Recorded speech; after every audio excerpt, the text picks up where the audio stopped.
Российской Федерации Владимир Владимирович Putin. My experience tells me with 100% certainty the only thing that's going to happen is further escalation. Putin has no reverse gear. He has no ability to compromise. He doesn't negotiate. He just doubles down, triples down, and quadruples down. And so we should expect really nasty stuff in the future. More troops being drafted, more equipment coming in. There's now talk about China providing lethal equipment to the Russians, and we should expect really nasty stuff going forward. So he's been in power for 22 years. In that 22 years, he and about 1,000 people around him have stolen $1 trillion from the Russian state. That's money that should have been spent on hospitals, schools, roads, was spent on private jets, villas, and Swiss bank accounts. And you can do that for a year or 2 or 5, but you can't do it for 22 years without people getting angry. And at some point, Putin was afraid that people would be angry and say, Vladimir, we don't want you here anymore. And this is different than the British people saying to Boris Johnson, we don't want you here anymore. Boris Johnson can go and give speeches and have fun and feel safe. In Russia, if you get kicked out as a dictator, you go to jail, your money gets taken away, and you probably die. And so for Putin, he's scared to death of his own people. And the best way of dealing with that fear and to deal with that anger is to try to get them angry at somebody else. It's Machiavelli 101. Create a foreign enemy, start a war, and so the Russian people will be mad at the enemy, not at Putin. That's what this war is all about. Well, Putin has been losing this war. Even though he has more troops and more equipment than the Ukrainians are defending their homeland. They understand that if the Russians succeed, the men will be killed, the women raped, and the children taken away. That's a pretty big motivation. And so every time they get any kind of equipment to fight the Russians, they use it to its maximum possible advantage. Putin has been losing the war, but he doesn't care about loss of life. He's lost somewhere between 100 and 200,000 troops. And for him, his heart doesn't beat faster. He doesn't feel bad at night when he goes to sleep. He'll just draft another 200,000 and throw them into battle. And if they get killed, he'll draft another 200,000.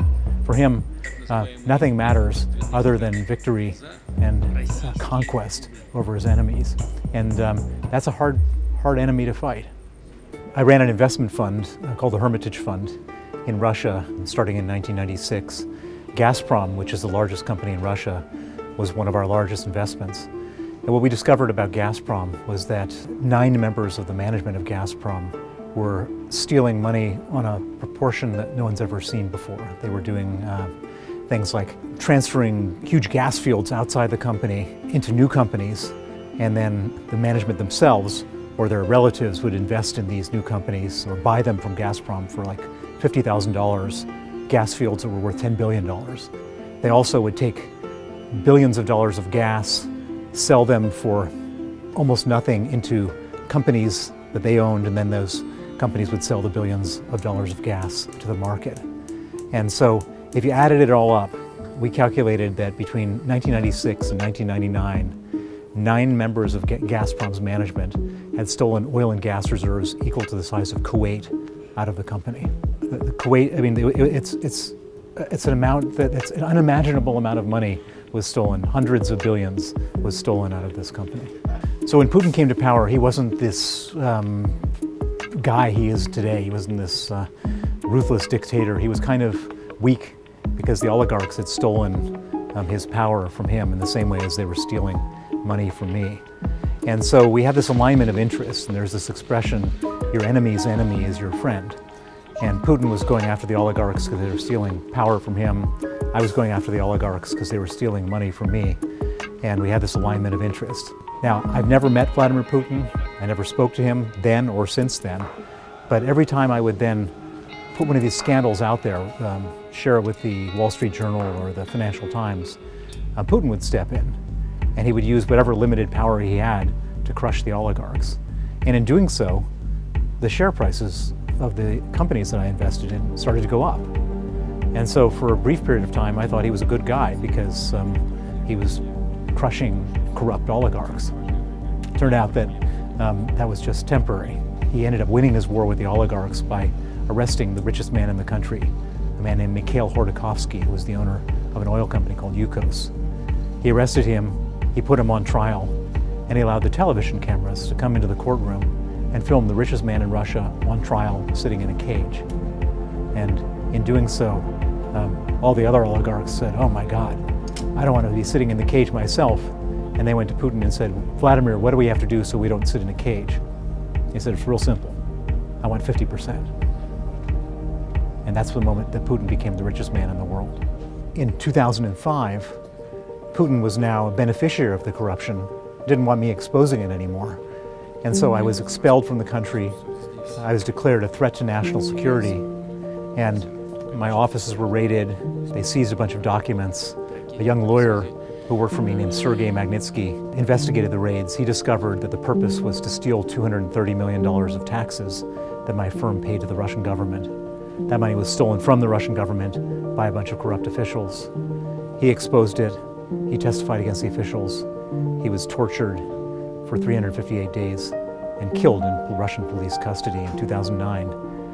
I passed a law in the United States named the Magnitsky Act, which freezes the assets and bans the visas of Russian human rights violators, including those who killed Sergei Magnitsky.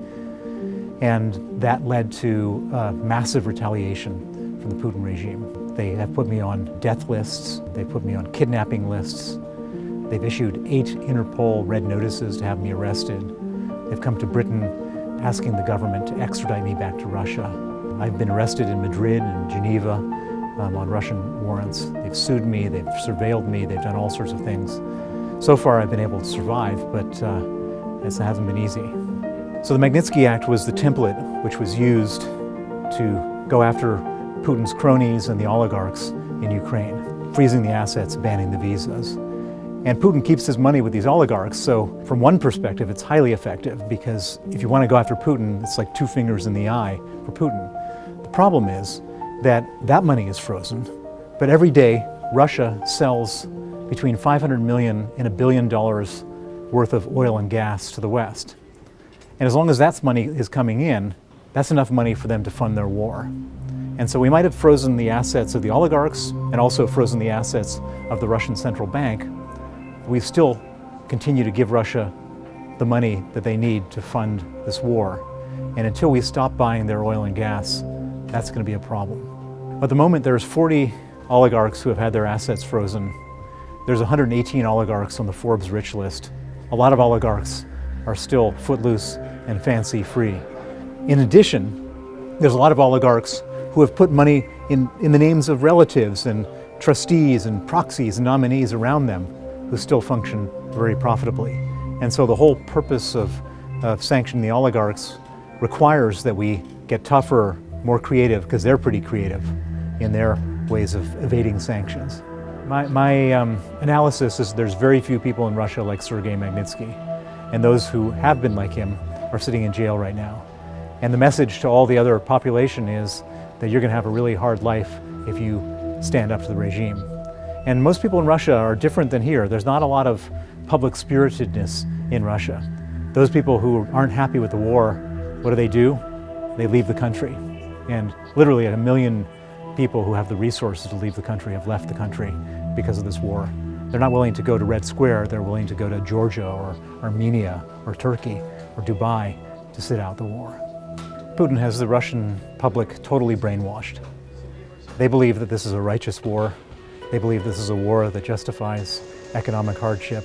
And anyone who doesn't believe that will never say it, because anyone who says anything contrary to the war gets arrested and thrown in jail for at least 8 years. In Russia, there is no democracy. He'd like to create a sort of fervent nationalism so people support the war. But at some point, if they don't support the war, then he's just going to make them afraid to say anything bad about it. And so this is not a democracy. This is not a place where there's any free expression, where people can demonstrate their dislike of the government. And so he can last a lot longer than we can in our democracies, where from day to day different people show up and say different things. These authoritarians are terrible threats to the West, the biggest threats to the West. Russia at the moment is the biggest threat. China is the second biggest, but that could easily change places in a moment's notice. Having said that, these countries are self-limiting. In the UK and in the US and Europe, if someone's doing something really stupid as a head of state, the people can kick them out. There's no self-correcting mechanisms in Russia and China. And so these people go on these terrible tangents, like what Putin is doing, and he's setting his country back 50 years. And Russia will never be a great power. And probably China will never be a great power because they're going to make similar mistakes.